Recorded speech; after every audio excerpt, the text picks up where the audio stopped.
আসসালামু আলাইকুম। আমন্ত্রণ বাংলা ভিশন সংবাদে আপনাদের সাথে আছি আমি সঞ্জনা সোনিয়া। ময়মনসিংহের ফুলবাড়িয়ায় বাসে আগুন দিয়েছে দুর্বৃত্তরা। এই ঘটনায় দগ্ধ হয়ে মারা গেছেন চালক। ময়মনসিংহের ফুলবাড়িয়ায় ভালুকজান এলাকায় সোমবার রাত 3:15টার দিকে আলম এশিয়া পরিবহনের একটি বাসে আগুন দেয় দুর্বৃত্তরা। পুলিশ জানায় এই সময় দগ্ধ হয়ে মারা গেছেন ঘুমন্ত চালক জুলহাস মিয়া। কার্যক্রম নিষিদ্ধ আওয়ামী লীগের নেতাকর্মীরা বাসটিতে আগুন দিয়েছে বলে প্রাথমিকভাবে ধারণা করছে পুলিশ। লাশ উদ্ধার করে থানায় নেওয়া হয়েছে। জড়িতদের গ্রেফতারে অভিযান চলছে জানিয়েছে পুলিশ।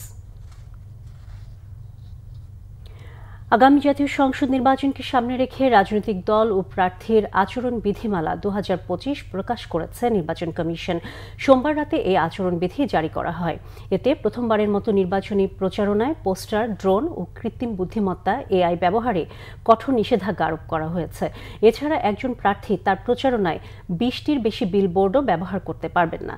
এক মঞ্চে ইশতেহার ঘোষণা ও আচরণবিধি মানতে প্রার্থী ও দলকে অঙ্গীকারনামা দিতে হবে। আচরণবিধি লঙ্ঘনের সর্বোচ্চ 6 মাসের কারাদণ্ড, 1.5 লাখ টাকা জরিমানা এবং দলের জন্য 1.5 লাখ টাকা অর্থদণ্ডের বিধান রাখা হয়েছে। প্রয়োজনে তদন্ত সাপেক্ষে প্রার্থিতা বাতিলের ক্ষমতাও রয়েছে ইসির।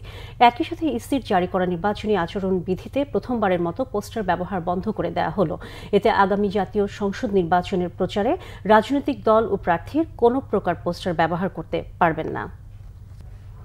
দর্শক, এই ছিল এখনকার মতো। পরের সংবাদ বেলা 12টায় দেখার আমন্ত্রণ রইল। এছাড়া বাংলা ভিশন সংবাদ ও সংবাদ সংশ্লিষ্ট অনুষ্ঠান দেখতে ভিজিট করুন www.bvnews24.com ও facebook.com/banglavisionnews-এ এবং সাবস্ক্রাইব করুন youtube.com/banglavisionnews-এ। সাথে থাকার জন্য ধন্যবাদ সবাইকে।